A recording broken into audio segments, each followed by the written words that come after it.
ఎన్నికల్లో ఇచ్చిన మాట, పార్లమెంట్ ఎన్నికల సందర్భంగా జరిగిన సవాళ్ళు, వీటి నేపథ్యంలో రైతులకు ఇచ్చిన మాట ప్రకారము 2 లక్షల రూపాయల రైతు రుణమాఫీ 15 ఆగస్టు లోపల చేస్తామన్న మాట నిలబెట్టుకోవడానికి 25 రోజుల్లోనే దాదాపుగా 17,869 కోట్ల రూపాయలు 3 విడతలుగా 21 లక్షల మంది రైతు 18 లక్షల మంది 22,22,067 మంది రైతులకు 17,869 కోట్ల రూపాయలు 15 ఆగస్టు నాటికి మేము మాఫీ చేయడం జరిగింది. దానికి సంబంధించి 18/7/2024 11,34,412 మంది రైతులకు 6,034,96,00,000 మొదటి దఫా రైతుల ఖాతాలలో ₹1,00,000 వరకు ఉన్న రుణమాఫీని ఆ రోజు చేయడం జరిగింది. ఫేజ్ 2లో 30/7/2024 నాడు 6,40,823 మంది రైతులకు 6,190 కోట్ల రూపాయలు, ₹1,00,000 వరకు రుణమాఫీ ఉన్న వాళ్లకు, రుణాలు ఉన్న వాళ్లకు ఖాతాలో 2వ విడత వేయడం జరిగింది. 3వ విడత 15 ఆగస్టు 2024 నాడు 4,46,832 మంది రైతు కుటుంబాలకు 5,644 కోట్ల 25 లక్షలు, 3 విడతలల్లా 17,869 కోట్ల రూపాయలు 22,22,067 మంది రైతు కుటుంబాలకు మేము మాఫీ చేయడం జరిగింది, వాళ్ళ ఖాతాలో వేయడం జరిగింది. నిన్న 30/11/2024 నాడు 2,747 కోట్ల రూపాయలు మహబూబ్ నగర్ జిల్లాలో చివరి విడతగా 4వ విడతగా గతంలో సాంకేతిక లోపాలతోటో లేదా రేషన్ కార్డుల విషయంలో కొంత గందరగోళం ఉండడమో లేదా బ్యాంకులు వివరాలు అందించడంలో కొంత తాత్సారం చేయడమో రకరకాల కారణాల చేత 3,13,897 రైతు కుటుంబాలకు 2,747 కోట్ల 67 లక్షలు నిన్న వాళ్ళ ఖాతాలో వేయడం జరిగింది. టోటల్గా 25,35,964 రైతు కుటుంబాలకు 20,616 కోట్ల రూపాయల 89 లక్షలు ఈరోజు రైతులకు రుణమాఫీ చేసిన చరిత్ర కాంగ్రెస్ పార్టీది. కాంగ్రెస్ ఇచ్చిన 2 లక్షల రూపాయల రుణమాఫీ గ్యారంటీది. దేశ స్వతంత్రం వచ్చినప్పటి నుంచి ఈనాటి వరకు ఈ రోజున్న 29 రాష్ట్రాలు కానీ, గతంలో పెద్ద రాష్ట్రాలుగా ఉన్న ఉమ్మడి రాష్ట్రంలో కానీ స్వతంత్రం వచ్చినప్పటి నుంచి ఈనాటి వరకు కేవలం రైతు రుణమాఫీ ఇంత తక్కువ సమయంలో 25,35,964 రైతు కుటుంబాలకు 20,616 కోట్ల రూపాయలు ఏ ప్రభుత్వము చెయ్యలేదు.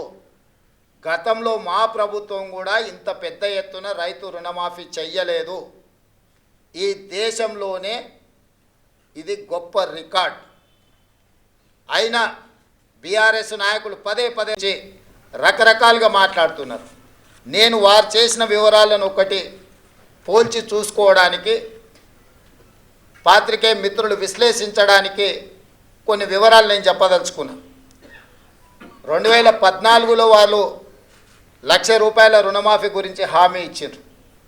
అధికారంలోకి వచ్చిన తర్వాత 4 విడతలుగా రుణమాఫీ చేస్తామన్నారు.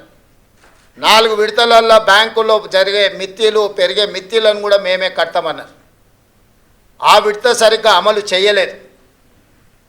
రెండవసారి మళ్ళీ హామీ ఇచ్చారు 2018 ఎన్నికల్లో.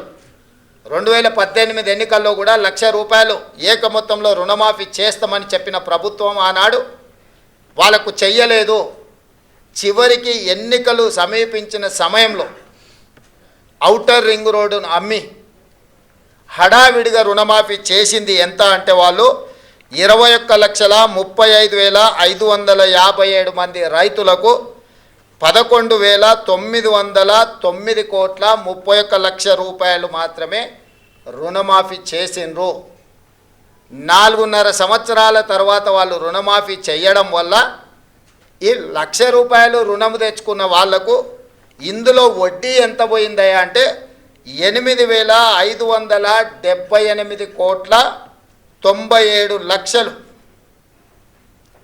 దాదాపుగా వాళ్ళ మొత్తం అప్పులకే పోయింది. అంటే వాళ్ళు తెచ్చిన 4.5 ఏళ్ళు రుణమాఫీ జరగకపోవడం వల్ల అది మొత్తము వడ్డీలకే వెళ్ళింది.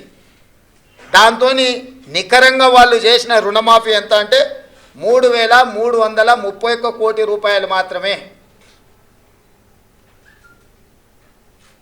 సింపుల్గా చెట్టు కింద లెక్కలు చెప్పాలంటే వాళ్ళు ఇచ్చింది 2018 నుంచి 2023 వరకు 5 సంవత్సరాల పరిపాలనలో చంద్రశేఖరరావు గారు ముఖ్యమంత్రిగా రైతులకు 11,909 కోట్ల రూపాయలు రుణమాఫీ చేసిండు.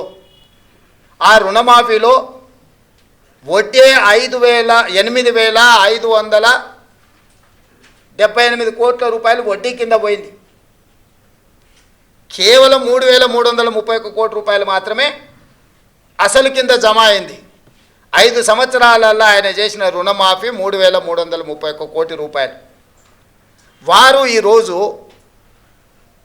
సంవత్సరం తిరగకంటే ముందే దాదాపుగా 20,616 కోట్ల రూపాయలు రుణమాఫీ చేసిన మమ్మల్ని తప్పు పట్టాలని, దోషిగా నిలబెట్టాలని ఏదో ఊబలాట పడుతున్నారు. ఇది రైతులు గమనించరా? రైతులకు అర్థం కాదా? ఎందుకంటే రైతు అప్పు తెచ్చుకున్నది రైతు, మిత్తి చెల్లించింది రైతు, రుణమాఫీ జరగక బాధపడ్డది రైతు. ఈరోజు మేము వేసే సొమ్ము రైతుల ఖాతాల్లో ప్రత్యక్షంగా పడుతుంది. కాబట్టి తద్వారా రైతులు ఎంత ఆనందంగా ఉన్నారో ఈ విషయాలను పరిగణలోకి మీడియా మిత్రులు కూడా తీసుకోవాలి.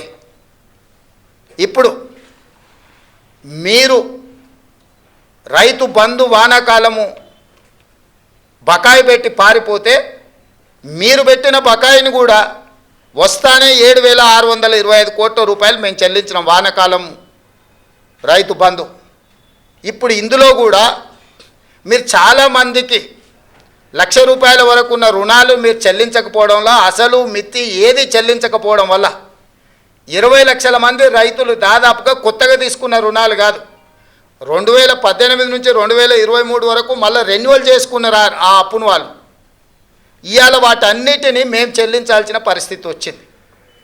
అందుకే మేము 12/12/2018 నుంచి 9/12/2023 వరకు ఆ 5 సంవత్సరాలలో బ్యాంకులలో తీసుకున్న అన్ని అప్పులను మేము కట్టినాం. చంద్రశేఖరరావు పరిపాలించిన 5 సంవత్సరాల కాలంలో రైతులు చేసిన అప్పు 12/12/2018 అంటే రెండోసారి చంద్రశేఖరరావు గారు ప్రమాణ స్వీకారం చేసిన రోజు నుంచి చంద్రశేఖరరావు గారు దిగిపోయి మేము ప్రమాణ స్వీకారం చేసి మొదటి రోజు అసెంబ్లీ ప్రారంభించే తారీఖు వరకు దాదాపుగా 5 సంవత్సరాల పూర్తి కాలంలో రైతులకు ఉన్న 2 లక్షల రూపాయల వరకు రుణమాఫీని మేము చేసి రైతుల పట్ల రైతు పక్షపాతిగా మా ప్రభుత్వం ఉన్నదని మేము నిరూపించుకున్నాము. అది రుణమాఫీ విషయం. రైతు బంధు మీరు వానాకాలం బకాయి పెడితే మేము వచ్చినెంబడే ఆ బకాయి ఇచ్చినాం. ఇప్పుడు నేను మళ్ళీ రైతులకు మాట ఇస్తున్నా, సంక్రాంతి పండుగ తర్వాత రైతు భరోసా మీ ఖాతాలలో వేసేది సోనియమ్మ గ్యారంటీ, ఇందిరమ్మ ప్రభుత్వము.